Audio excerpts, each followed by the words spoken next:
Geliefdes, ons lees vanoggend uit Hebreërs 12 uit.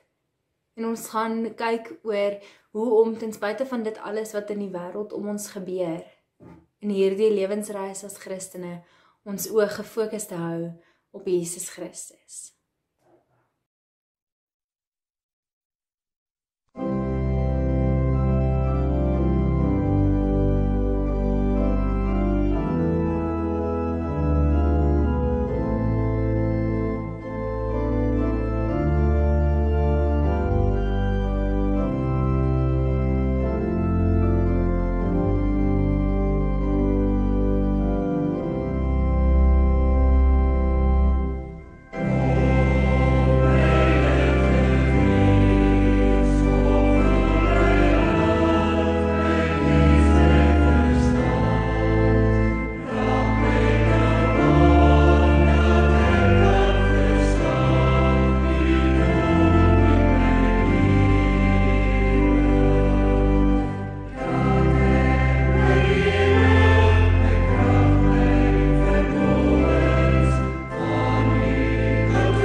Ons kyk op na die berge, waarvandaan sal daar vir ons hulp kom.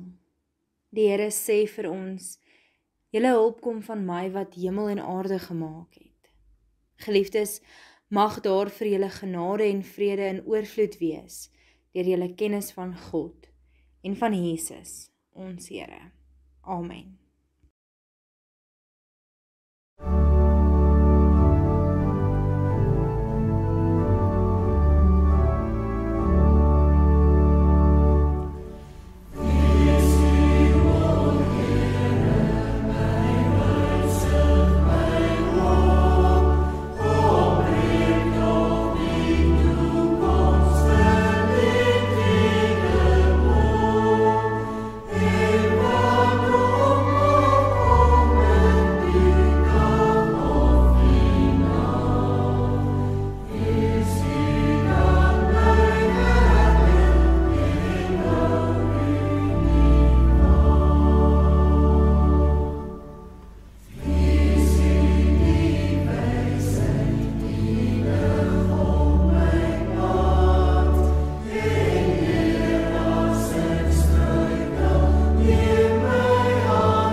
Geliefdes, wanneer ons wandel in die wêreld, dan sien ons dat daar nog plekke is wat besig is om daardie pynhope van rommel op te ruim. Ons sien hoe die land op partyplekke nog brand. Hoe meer en meer mense op straat verskyn wat 'n smagting en 'n soeking het na kos en geld. Ons beleef hoe hierdie virus al hoe nader aan ons kom en in party gevalle ook geliefdes van ons al wegneem, waar daardie persoon se plekkie nou leeg is. Dit is van een storm na die volgende storm. Of dit nou die storm van die wêreld is, die storm van die land, of jou persoonlike storm. So val ons tans van een storm na die volgende storm. En dit is belangrik vir gelowiges om in hierdie tyd op te tree op 'n sekere manier. En ek beleef en ervaar ook dat onder ons gelowiges daardie soeking is na ek wil iets doen. Ek wil op 'n spesifieke manier optree. Ek wil my hulp en my ondersteuning wys aan iemand anders. En ek is seker julle ervaar dit ook, dat mense hierdie ongelooflike behoefte het om net iets te doen. Om net vir iemand te wys dat ek omgee.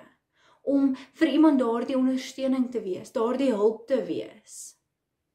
Om vir iemand te wys, dankie, dat ons dankbaar kan wees jy hier is. Maar waar soek ons? Waar begin ons? Ons sien hoe daar geleenthede geskep word om saam te bid, om saam te sing. Hoe mense bymekaar kom en tog steeds kos uitdeel. Tog steeds vir ander mense ietsie gee om te sê, ons sien jou las raak en ons wil jou help dra. En so het ons almal hierdie behoefte om 'n klein bietjie van iemand anders se las weg te neem. Maar waar begin ek? Waar begin ek as ek net ietsie wil gee? As ek net iets wil doen? Ons lees in 1 Korintiërs 1 vanaf vers 30. Deur hom is julle in Christus Jesus, wat vir ons die wysheid geword het, wat van God kom, regverdiging, sowel as heiliging en bevryding. Hierdie optrede, om op te tree met regverdigheid, om op te tree met wysheid,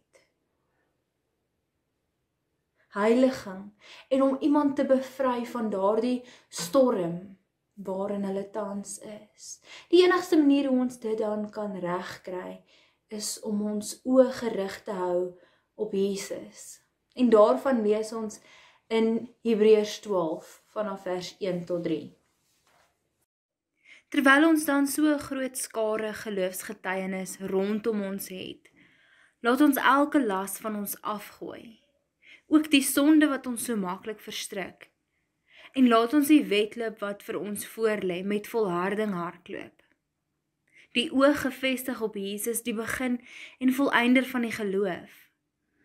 Terwille van die vreugde wat vir hom in die vooruitsig was, het hy die kruis verduur sonder om vir die skande daarvan terug te deins. En hy sit nou aan die regterhand van die troon van God. Hou hom voor oë, wat so 'n vyhandige optrede van die sondaars teen hom verdra het. Dan sal julle nie geestelik moeg word en uitsak nie. Geliefdes, ons skriflesing tot sover vanoggend. Om jou oog gerig te hou op Jesus. Ons lees in hierdie teksgedeelte vanoggend van 'n voorbeeld van 'n atletiekbyeenkoms. Dit wat vir hierdie geadresseerdes van hierdie brief bekend was. Nou geliefdes, hulle was bekend gewees met die antieke Olimpiese spele, wat reeds in die 10de eeu voor Christus al plaasgevind het in die Griekse stad Olympia. En in 393 het die Romeinse keiser 'n einde tot dit gebring, omdat dit heidense oorsprong gehad het en in teenstryd was met die Christelike geloof. Die moderne Olimpiese spele is in 1896 weer aan die gang gesit. Geliefdes, hierdie Olimpiese spele was vir hierdie geadresseerdes in die brief 'n bekende. Hulle het geweet presies hoe dit werk. Vandag is dit vir ons ook 'n bekende, want net Vrydag het die Olimpiese spele vir die jaar ook afgeskop. So kan ons en hierdie geadresseerdes by mekaar aanklank vind. Want nou weet ons albei wat hierdie voorbeeld is waarna hier verwys word in hierdie brief. Geliefdes, die Christelike lewe is nie 'n vinnige wedloop nie. Dis nie 'n vinnige kompetisie of 'n byeenkoms nie. Dit is nie soos die Olimpiese spele wat net vir 'n maand aanhou of dalk selfs korter is nie. Dis nie net daardie vinnige item waarin mens deelneem en dit is verby nie. Die Christelike lewe duur so 'n bietjie langer. Die Christelike lewe is vir 'n lewenstydperk. En dit is dan nodig om die Christelike lewe se wedloop eerder as 'n lewensreis te sien. En selfs soos wat 'n atletiek byeenkoms en atlete hulle reg kry vir hierdie reis, is dit ook nodig vir ons as gelowiges om ons reg te kry vir hierdie reis. Soos wat atlete seker maak dat hulle lig genoeg is wanneer hulle in 'n wedloop deelneem, wanneer hulle in die nalope deelneem, is dit ook vir ons nodig om seker te maak dat ons lig is. Atlete dra gewoonlik ligte klere en ligte skoene, sodat daar nie iets swaars is wat hulle terughou, wat hulle neertrek, of wat maak dat hulle nie verder en vinniger kan wees as die ander nie. Nou, hoekom sal iemand wat nou aan 'n wedloop, aan selfs 'n lewensreis, hoekom sal ons as gelowiges wil vashou aan iets wat swaar is, wat ons aftrek, wat my moed laat verloor, wat maak dat ek vinnig gaan uitsak en moeg gaan word, wat maak dat ek nie hierdie wedloop, hierdie lewensreis gaan kan voltooi nie. Dus ons lees hier van die atlete wat praat van 'n gewig wat hulle terughou. Hierdie gewig wat maak dat hulle nie end uit kan hardloop in hierdie wedloop nie. Vir die geadresseerdes in hierdie brief en vir ons vandag ook verwys hierdie gewig na sonde. Dit wat swaar is en ons terughou. Dit maak dat ons nie die lewe kan geniet nie. Hierdie lewe wat veronderstel is om lig te wees en wat vry te wees van sonde. Maar ons as gelowiges se aandag word met ons sonde afgetrek, omdat ons nog daaraan wil vashou, omdat ons hierdie lewensreis nog swaarder wil maak en meer wil maak. Maar waarom iets saamsleep wat Jesus reeds kom lig maak het? Nee, wat Jesus reeds kom wegneem het. Wanneer Jesus aan daardie kruis hang vir jou en vir my, is dit sodat jy jou nuwe lewe kan geniet, sodat jy jou nuwe lewe kan geniet sonder hierdie swaar las wat jy so saamtrek. So geliefdes, in hierdie lewensreis waar ons is ons lig en ons is reg.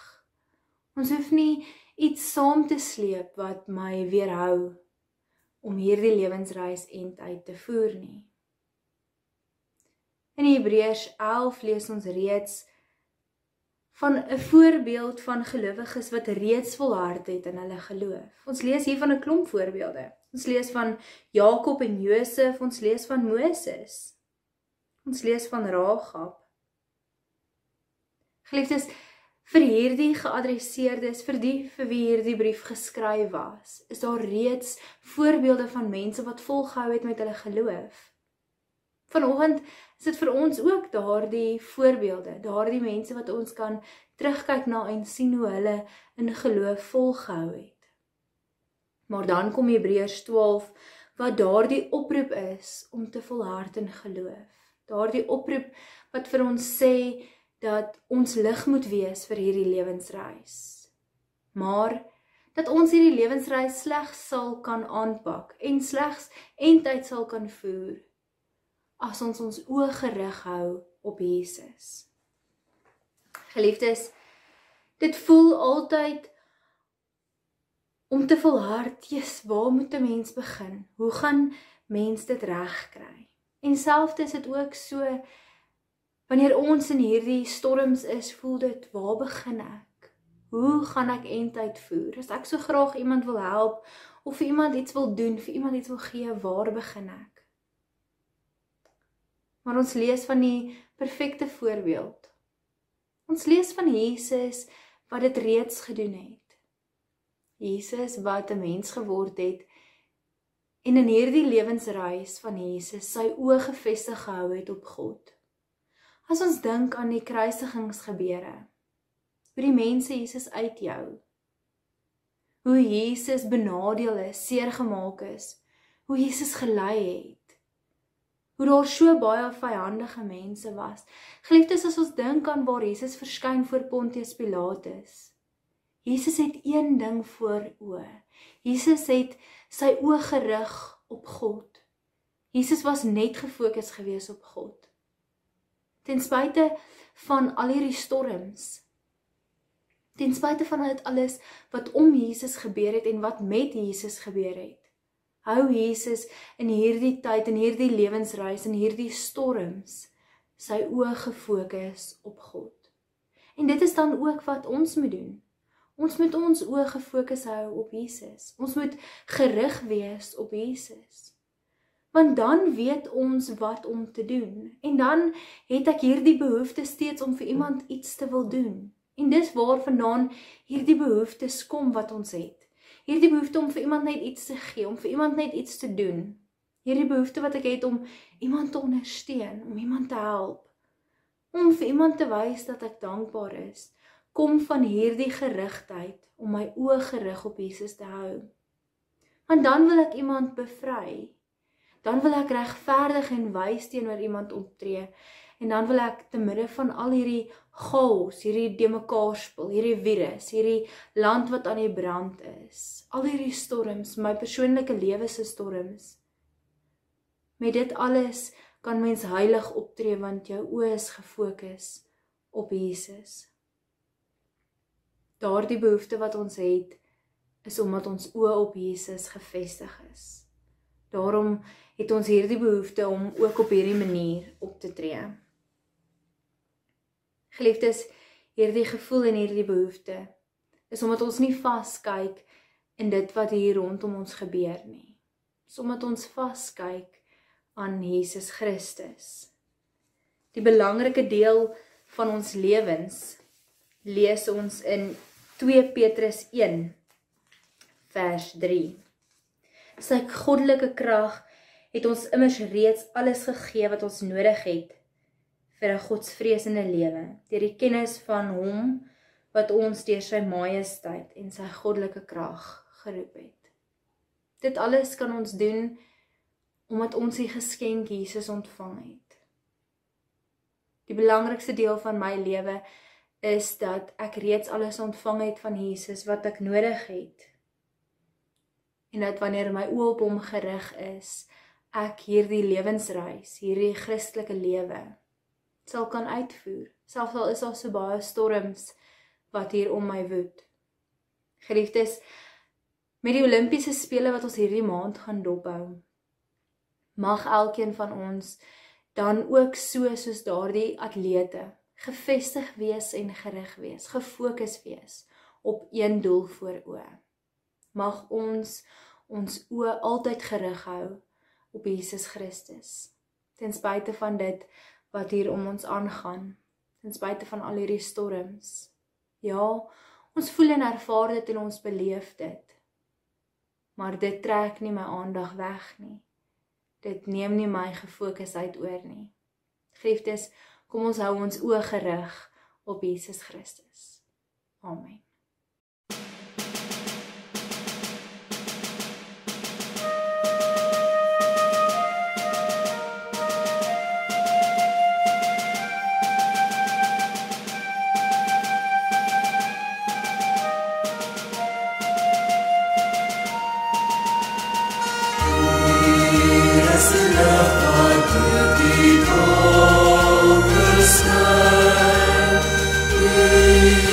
Is the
Geliefdes, die genade van die Here Jesus Christus, die liefde van God en die gemeenskap van die Heilige Gees sal by elkeen van julle wees. Amen.